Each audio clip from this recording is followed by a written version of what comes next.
Hi friends, ഞാൻ ദീപ്തി. ഇന്ന് ഞാൻ റേഷൻ അരി വെച്ചിട്ടുള്ള ഒരു റെസിപ്പിയാണ് ചെയ്യാൻ പോകുന്നത്. അതിലേക്കായിട്ട് ഞാൻ ഒരു ഗ്ലാസ്, അതായത് ഒരു കപ്പ് അരി എടുത്തിട്ടുണ്ട്. അപ്പോൾ ഈ അരിയെ നമുക്ക് നന്നായിട്ടൊന്ന് കഴുകി കുക്കറിലിട്ട് ഒരു വിസിൽ കേൾപ്പിച്ചെടുക്കാം. അരി വേവുന്ന സമയം കൊണ്ട് നമുക്ക് അതിലേക്കുള്ള മസാല തയ്യാറാക്കാൻ വേണ്ടിയിട്ട് ഞാനൊരു സവാള എടുത്തിട്ടുണ്ട്. സവാളയുടെ തോലെല്ലാം കളഞ്ഞ് വൃത്തിയാക്കി നമ്മൾ മുട്ടക്കറിക്കൊക്കെ അരിയുന്ന അതേ രീതിയിൽ ഇതിനെ അരിഞ്ഞെടുക്കാം.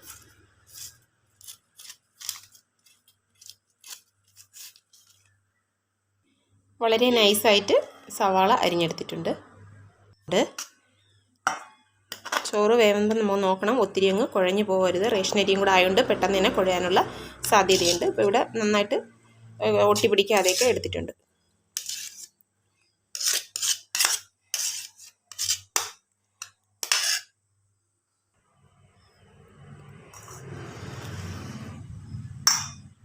ഈ ചോറിലേക്ക് 1/4 സ്പൂൺ മഞ്ഞൾപ്പൊടി,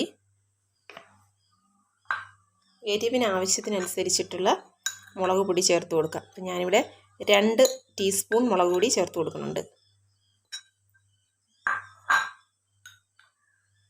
1 ടീസ്പൂൺ മല്ലിപ്പൊടി, 3/4 സ്പൂണോളം ഗരം മസാല, ചോറിന് ആവശ്യത്തിനുള്ള ഉപ്പും കൂടെ ഇട്ട് കൊടുക്കാം.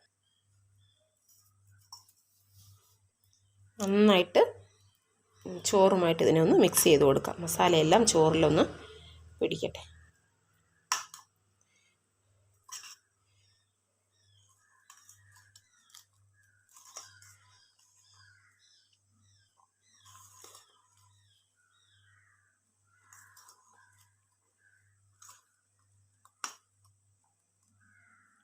മുളക് പൊടി വേണമെന്നുള്ളവർക്ക് ചേർത്ത് കൊടുക്കാം. കാശ്മീരി മുളക് പൊടി വേണമെങ്കിലും ചേർത്ത് കൊടുക്കാം കേട്ടോ, കളറിന്.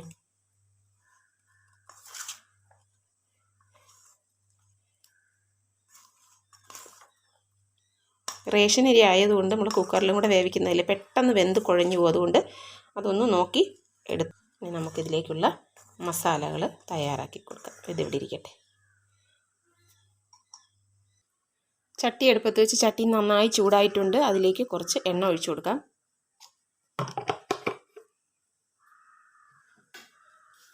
എണ്ണ നന്നായി ചൂടായി വന്നിട്ടുണ്ട്. ഒരു സവാള അരിഞ്ഞത് നമുക്കിതിലേക്ക് ഇട്ട് കൊടുക്കാം.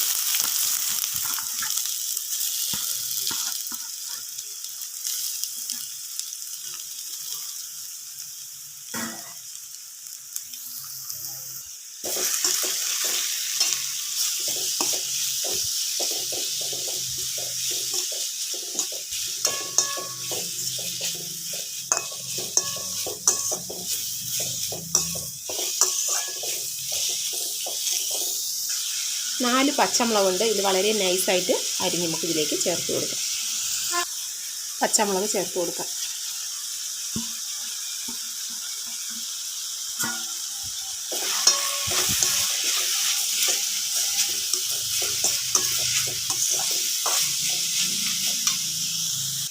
ഇഞ്ചി വെളുത്തുള്ളി ചതച്ചത്,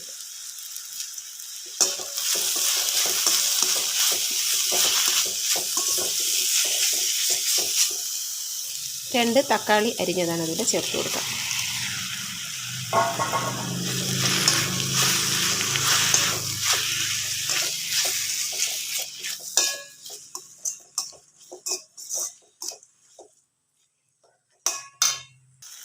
മസാലയ്ക്ക് ആവശ്യമായിട്ടുള്ള ഉപ്പ് ചേർത്ത് കൊടുക്കാം.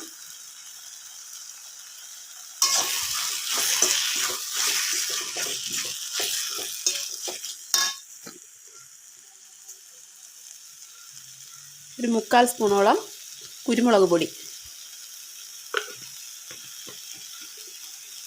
1/2 സ്പൂൺ ഗരം മസാല,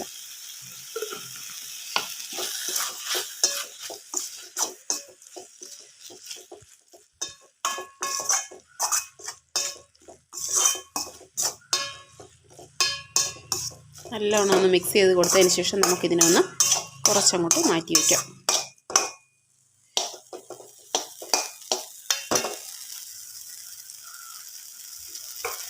കുറച്ച് എണ്ണ ഒഴിച്ചു കൊടുക്കാം.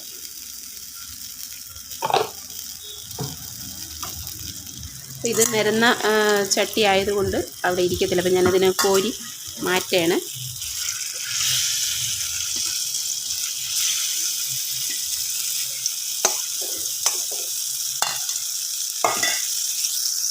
ഈ ചൂടായ എണ്ണയിലേക്ക് ഞാൻ മുട്ട പൊട്ടിച്ചൊഴിച്ച് കൊടുക്കണം. 4 മുട്ട എടുത്തിട്ടുണ്ട്.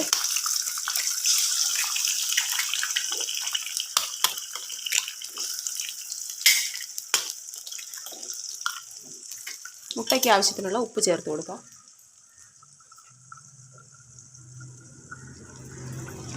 കുറച്ച് കുരുമുളക് പൊടി, 1/4 സ്പൂണോളം കുരുമുളക് പൊടി.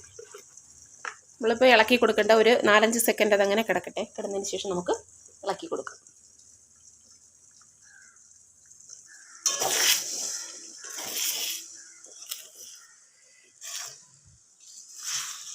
പതിയെ പതിയെ ഇളക്കിയിട്ട് കൊടുക്കാം.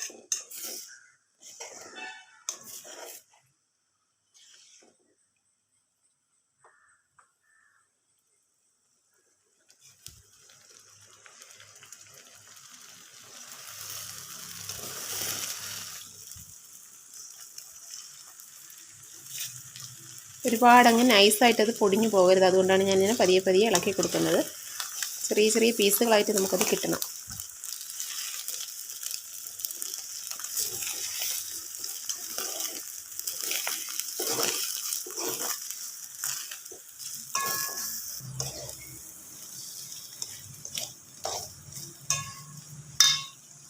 മസാലകൾ മാറ്റി വെച്ചിരുന്ന മസാല നമുക്ക് ഇതിലേക്ക് ചേർത്ത് കൊടുക്കാം.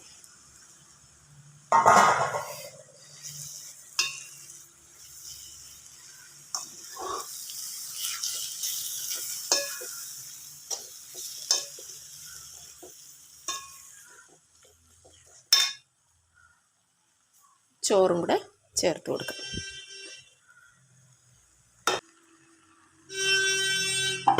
ലോ ഫ്ലെയിമിൽ വെച്ചിട്ട് വേണം നമുക്കിപ്പോൾ ചെയ്തെടുക്കാൻ.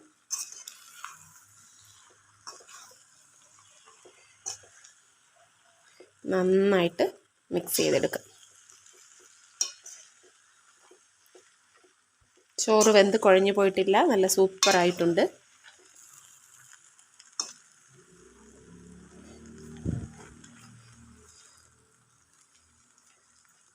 നന്നായിട്ട് മിക്സ് ചെയ്ത് കൊടുത്ത് ചോറിന് ഉപ്പൊക്കെ ഉണ്ടോ എന്ന് നോക്കി, ഇല്ല എങ്കിൽ ചേർത്ത് കൊടുക്കണം.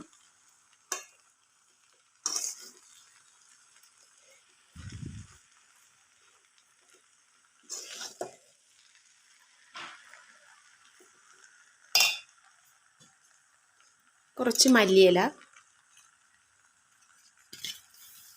കറിവേപ്പില,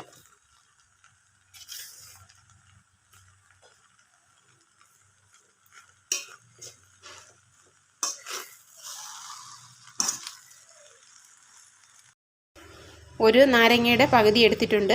അപ്പോൾ അതിൻ്റെ കുരുവൊന്നും ഇല്ലാതെ കുരു നീക്കിയിട്ട് നമുക്കതിൻ്റെ ജ്യൂസ് മാത്രം ഒഴിച്ചു കൊടുക്കാം.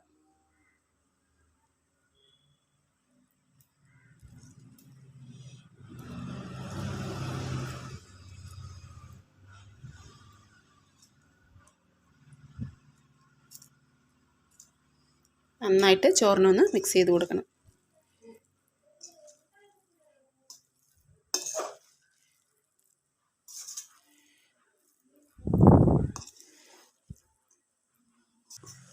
ഇത് ചെയ്ത് സപ്പോർട്ട് ചെയ്യുകയും ചെയ്യണേ. നമ്മുടെ എഗ് ഫ്രൈഡ് റൈസ് റെഡി ആയിട്ടുണ്ട്.